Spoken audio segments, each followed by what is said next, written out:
Repulsion properties, second properties हमें पढ़ना है रिपल्सन। रिपल्सन प्रॉपर्टीज, ये हमारा सेकेंड प्रॉपर्टीज होगा। और रिपल्सन प्रॉपर्टीज में हम लोग देखते हैं, रिपल्सन प्रॉपर्टीज में दो अलग अलग डायग्राम बनेंगे स्टूडेंट। क्यों? क्योंकि एक तो पॉजिटिव पॉजिटिव का होगा और दूसरा नेगेटिव नेगेटिव का होगा। ओके, तो चलो और ये भी डिस्कस कर लेते हैं कि पॉजिटिव पॉजिटिव रिपल्सन कैसे होगा, नेगेटिव नेगेटिव रिपल्सन कैसे होगा, देखा जाए। और हाँ, एक स्टूडेंट में लास्ट में एक बात बताऊंगा, बहुत इंटरेस्टिंग होगा देखना इस चैप्टर में। किसी से भी अच्छे अच्छे लोगों से आप डिस्कस कर सकते हो कि सर क्या ऐसा होता है नहीं होता है, ये वो बाद में देखेंगे। चलो रिपल्सन प्रॉपर्टीज के बारे में डिस्कस करते हैं। यहाँ पे एक सिलिंग लेते हैं और सिलिंग में दो बॉल लगाते हैं। एक बॉल यहाँ पे ए है, दूसरा बॉल क्या है, बी है।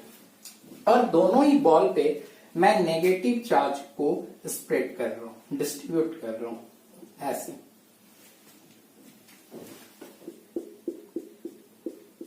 ऐसे मैंने दोनों ही बॉडी पे क्या है, सेम चार्ज को डिस्ट्रीब्यूट किया है, नेगेटिव ए पे भी नेगेटिव बी पे भी। और यहाँ पे मैं आपको एक और स्लिंग ले लेता हूं। ये एक मैंने स्लिंग लिया, इस पे भी दो बॉल को हमने यहाँ पे थ्रेड से लगाया, बॉल ए, ये बॉल बी, बट इस पे प्लस, यहां पे भी प्लस। यानी इन दोनों डायग्राम को आप बिल्कुल क्लियरली देखोगे तो ये लड़का लड़का है, ये लड़की लड़की है, यानी कि दोनों ही सेम चार्जेस हैं, बट कोई अट्रैक्शन नहीं होगा इसमें। यहाँ पे क्या होगा, रिपल्सन, इनके बीच में जो फोर्स क्रिएट होगा ना, उस फोर्स को बोलते हैं रिपल्सन फोर्स। क्या बोलते हैं, रिपल्सन। आइदर वो कैसा हो, नेगेटिव नेगेटिव हो या पॉजिटिव पॉजिटिव हो, तो इसमें भी कैसा होगा, repulsion force. It means we can say here notable points is student, same charges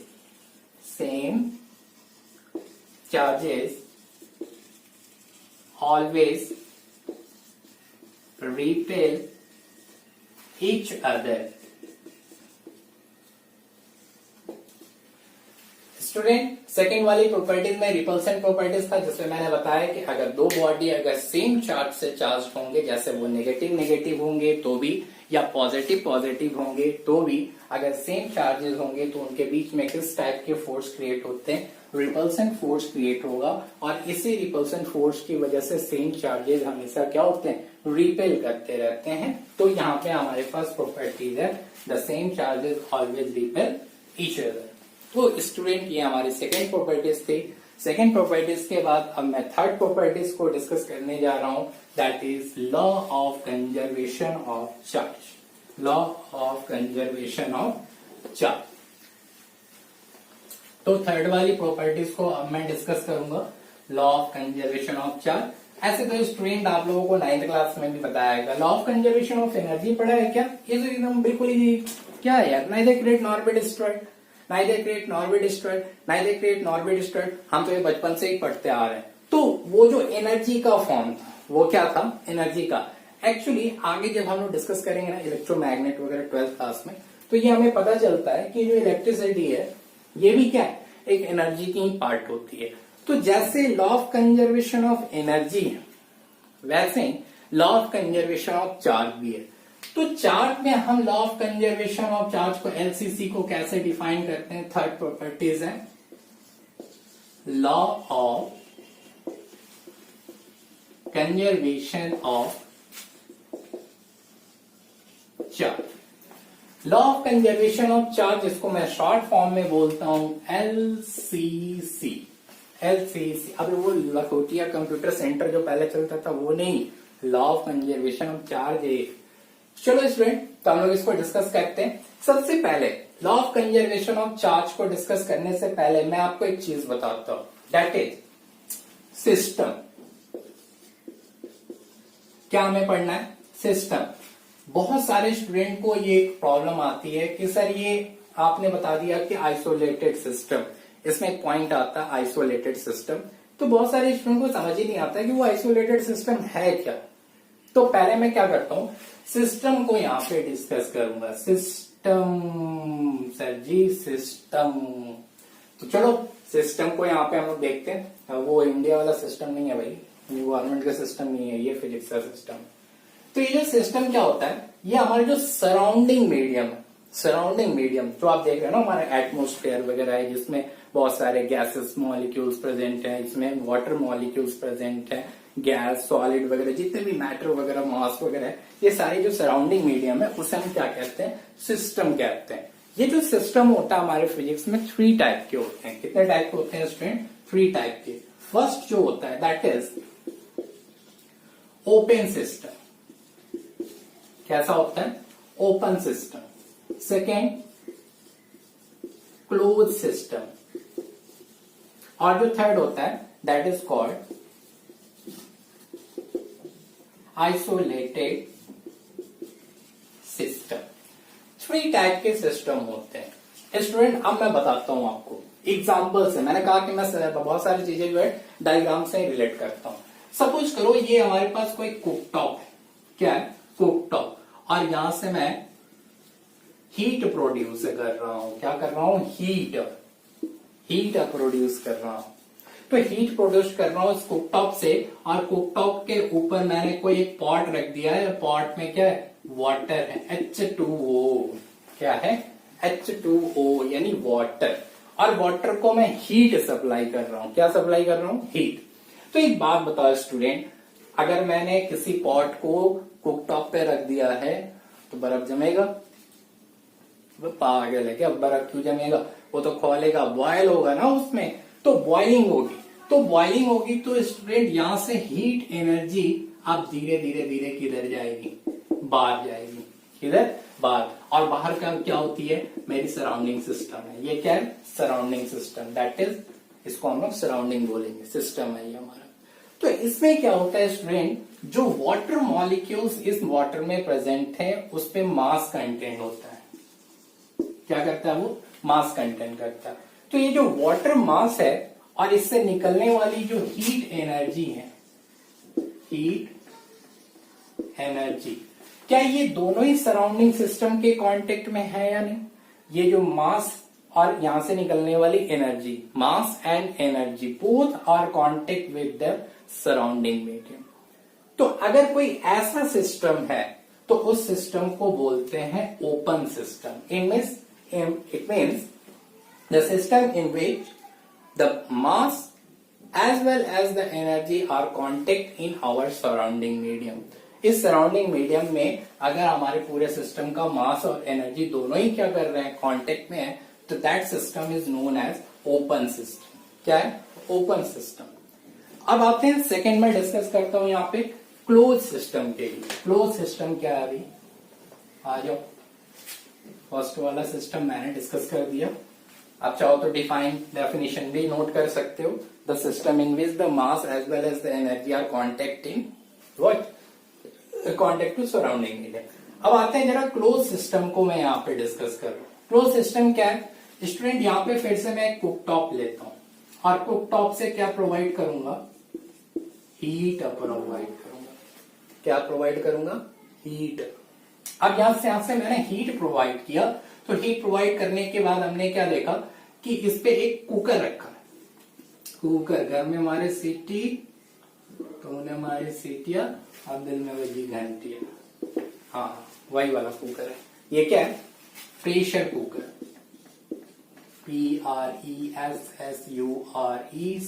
PRESSURECOOKER, pressure cooker. अब प्रेशर कुकर में अरे जो बनाना वो बना लेना यार, मेरे को कोई टेंशन नहीं है।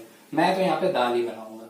चलो मान लेते हैं किसी सब्सटेंस को हमने कुकर के इनसाइड में, प्रेशर कुकर के इनसाइड में रखा है, तो क्या वो मैटर जो है मास कंटेन कर रहा है? बिल्कुल कर रहा है भाई। अगर कोई भी मैटर है जो कुकटॉप के इनसाइड है तो वो क्या है? मास कंटेन कर रहा है। अब क्या है कि ये हमारे यहाँ से सराउंडिंग मीडियम है, क्योंकि ये जो सिस्टम कहाँ प्रेजेंट है? सराउंडिंग मीडियम में ही प्रेजेंट है। जैसे हीट हमने इंक्रीज किया तो यहां से सीटी मारा, सीटी लग गया, मतलब जो भी पका रहे होगा वो पक गया होगा। तो फाइनली जैसे यहां से सीटी निकलेगी तो यहां से हीट निकलना स्टार्ट होता है। क्या निकलना स्टार्ट होता है student? Heat energy. Heat energy. Heat energy निकलेगी। एक बात बता, ये जो सराउंडिंग सिस्टम थी, ये जो कुकर था, इस कुकर का मास क्या इस सराउंडिंग सिस्टम के कांटेक्ट में था? नहीं था, क्योंकि वो तो पैक्ड है ना। तो कांटेक्ट में क्या था? यहां से निकलने वाला हीट एनर्जी। इसका मतलब हुआ कि ऐसा कोई सिस्टम जिसमें मास सराउंडिंग सिस्टम के कांटेक्ट में नहीं होता, बट एनर्जी सराउंडिंग सिस्टम के कांटेक्ट में होती है, तो उस सिस्टम को क्या कहते हैं स्टूडेंट? उस सिस्टम को बोलते हैं क्लोज सिस्टम। क्या कहते हैं? Close system. वो क्लोज सिस्टम होता है। तो बात समझ में आई? दो system in which mass is not contact with the surrounding medium but heat energy is always contact in a surrounding medium. ऐसे सिस्टम को हम कहते हैं close system. Okay student, then student यहाँ पे हम लोगों ने डिस्कस कर लिया कि क्लोज सिस्टम क्या होता है। दो system in which the mass is not contact with the surrounding medium but the heat energy is always contact with the surrounding medium, that system is known as close system. अब आते हैं student अपने main system पे। System जी, system. अभी ये system क्या है? आइसोलेटेड सिस्टम, जिसको हमें एलसीसी में डिस्कस करना। ये मोस्ट इंपॉर्टेंट है स्टूडेंट, इसको समझ जाओगे, समझ लो एलसीसी समझ गया। यहाँ पे हमें आइसो LATED आइसोलेटेड सिस्टम को समझना है। ये तो एकदम इजी है यार, तुम अपने घर में भी यूज करते हो। एक बात बताओ, थर्मल फ्लास्क यूज किया तुम लोगों ने? हाँ, जिसमें दूध को गर्म रखो तो गर्म रहता है, पानी को ठंडे रखो तो ठंडा रहता है। वो जो सिस्टम है वो कैसा है? वो हमारा आइसोलेटेड सिस्टम है। क्यों? एक बात बताता हूं। चलो पानी गर्म कर लेते हैं। पानी गर्म कर लिए, ये जो है डबल फ्लास्क सिस्टम है जो आप यूज करते हो। ये डबल फ्लास्क सिस्टम है। इस पे हमने क्या किया? कैप लगा दिया, ये बिल्कुल पैक्ड है, और इसमें हमने हॉट वाटर को प्लेस कर दिया। ये क्या है? आइसोलेटेड फ्लास्क, और इसमें हमने क्या रखा है? हॉट वाटर, पानी को रखा है। ठीक है, अब क्या करो, इसको पैक कर देते हैं। इस बॉटल को पैक किया। पैक करने के बाद हम इसको आउटर सरफेस को टच करते हैं। यहाँ से टच करना है, स्क्रीन टच वाली टच नहीं, हाँ वैसे हाथों से टच करेंगे। तो जब टच करेंगे तो आप क्या फील करोगे कि एक साइड तो हॉट वाटर था, बट इसका आउटर सरफेस जो कैसा था? वो बिल्कुल नॉर्मल था हमारा। नॉर्मल मतलब कि ठंडा था। इसका मतलब अब सोच, इस फ्लास्क को हमने कहां प्लेस किया? अपने सराउंडिंग मीडियम में प्लेस किया। तो इसके इनसाइड वाला जो ये मास है, मास का मतलब मैटर है, जो मास है, जो मैटर है, वो क्या है?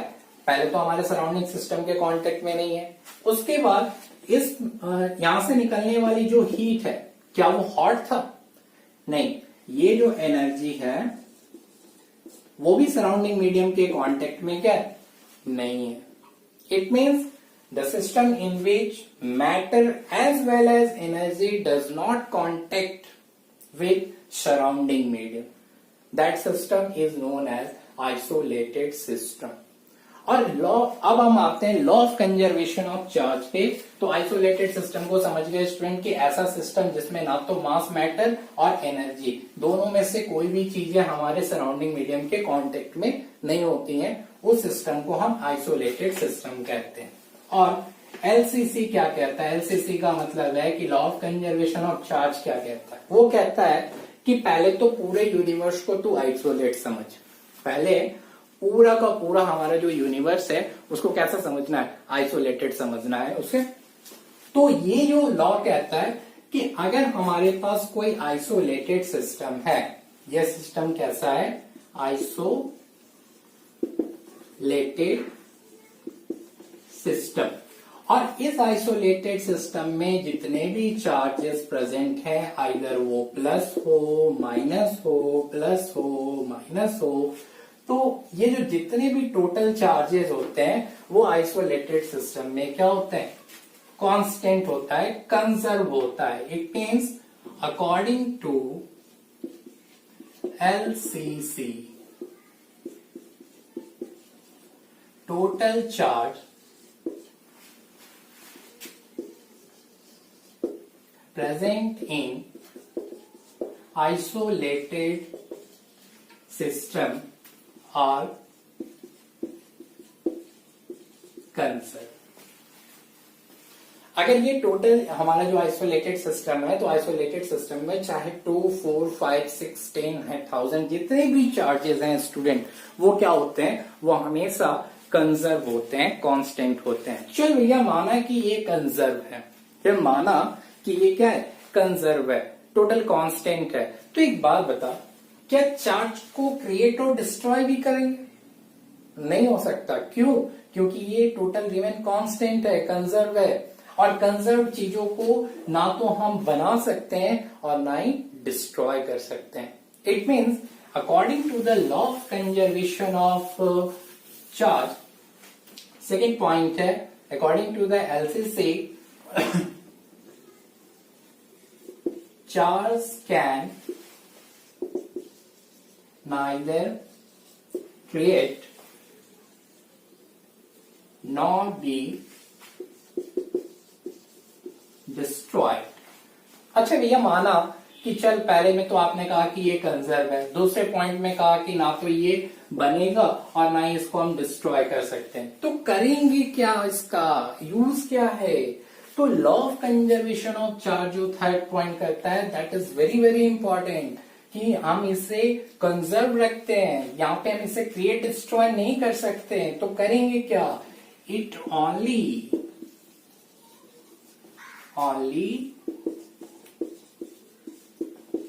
Transfer from one body surface to another body surface। अब आई बात समझ में स्टूडेंट? उन्होंने कहा कि law of conservation of energy में 3 पॉइंट्स को समझना था। पहला पॉइंट, ये कंजर्व होता है कब? जब आपका सिस्टम कैसा हो, isolated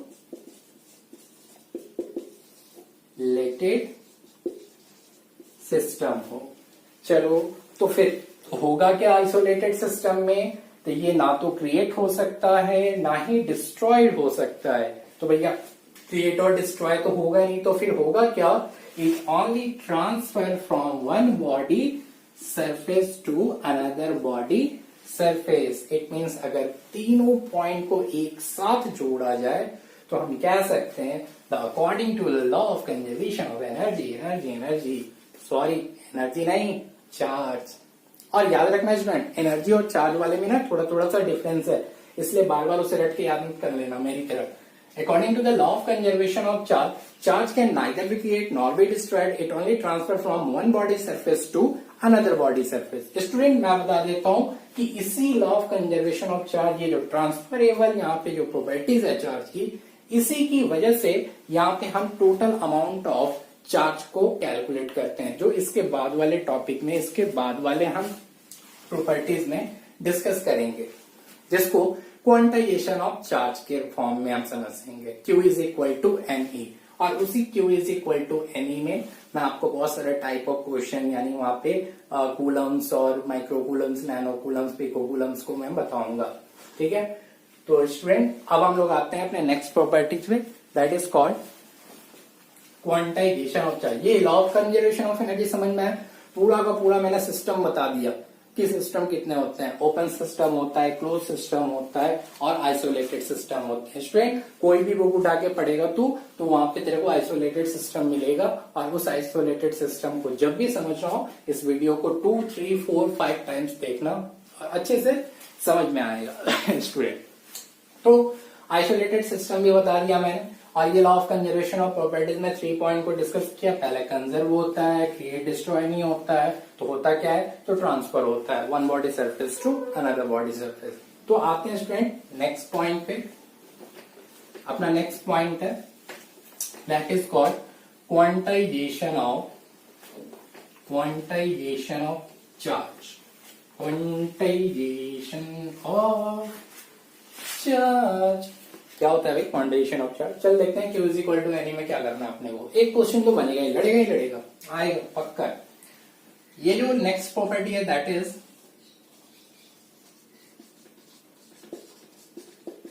quantization of charge. Quantization of charge में क्या डिस्कस करना है? अरे एकदम इजी है, जो समझना था वो तो एलसीसी में ही समझ लिया हम लोगों ने कि चार्ज है ट्रांसफरेबल, यानी वो ट्रांसफर होता है one body surface to another body surface. तो जब ट्रांसफर होगा तो कितना, अगर ट्रांसफर होगा तो कितना, उसी क्वांटिटी को कैलकुलेट करना है हमें किसमें, क्वांटाइजेशन ऑफ चार्ज में। सपोज करते हैं कि ये बॉडी क्या है, ए है, और ये बॉडी क्या है, बी है। तो सपोज कर कि ये पॉजिटिव है, सपोज कर कि ये नेगेटिव बॉडी है। अब सोच ले कि यहां से अगर 2 plus Q charge A to B जाता है तो बी से भी हमेशा -2 क्यू चार्ज आएगा। अरे बात समझ में आ रही है? मेरे कहने का तात्पर्य ये है कि अगर दो बॉडी पे चार्ज ट्रांसफर होगा तो जितना चार्ज फर्स्ट वाले बॉडी से सेकंड वाले बॉडी पे जाएगा उतने ही चार्ज वो अपोजिट हो या सेम हो ट्रांसफर हो करके फर्स्ट वाले बॉडी पे आएगा। तो मान ले कि अभी तो मैंने बता दिया कि टोटल चार्ज 2 प्लस क्यू यहां से ए टू बी गया, 2 माइनस क्यू बी टू ए गया। बट अगर इसे न्यूमेरिकल फॉर्म में दे दिया जाए तो कैलकुलेट कैसे करेगा?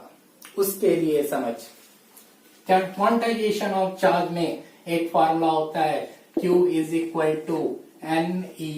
Q is equal to NE। तो यहाँ पे Q क्या होता है? Q is equal to charge, ये जो ट्रांसफर हो रही है ना वही चार्ज। आप समझ ले N क्या होता है? दैट इज नंबर, इसको बोलते हैं इंटीग्रल मल्टीपल। क्या बोलते हैं? Integral multiple. और थर्ड होता है इलेक्ट्रॉन। क्या होता है? इलेक्ट्रॉन। और इलेक्ट्रॉन की वैल्यू कितनी होती है? 1.6 into 10 to power minus 19 coulomb. क्या होता है? 1.6 into 10 to power minus 19 coulomb. तो समझ ले कि क्वांटाइजेशन ऑफ चार्ज की नीड क्यों होगी हमें, क्योंकि ये दो बॉडी है ना, इस पे जो चार्ज ट्रांसफर हो रहे हैं इसी के लिए हमें किस चीज की नीड होती है? Quantization of charge. और क्वांटाइजेशन ऑफ चार्ज को कहते हैं Q is equal to NE। It means charge is equal to integral multiple of elementary particle present on a body, या फिर इसको चार्ज भी बोल सकता है तू। तो इस चार्ज की स्मॉलेस्ट वैल्यू कितनी होती है? 1.6 इंटू 10 टू पावर माइनस 19, जो कि पहले ही मैंने डिस्कस कर दिया। तो चल एक छोटा सा क्वेश्चन चिपका ही देते हैं इस पे, जो आपके एनसीईआरटी की क्वेश्चन है। एनसीईआरटी की बुक जब ओपन करेगा ना तो क्लास 10th की, तो उसमें तेरे को मिलेगा। क्या है क्वेश्चन?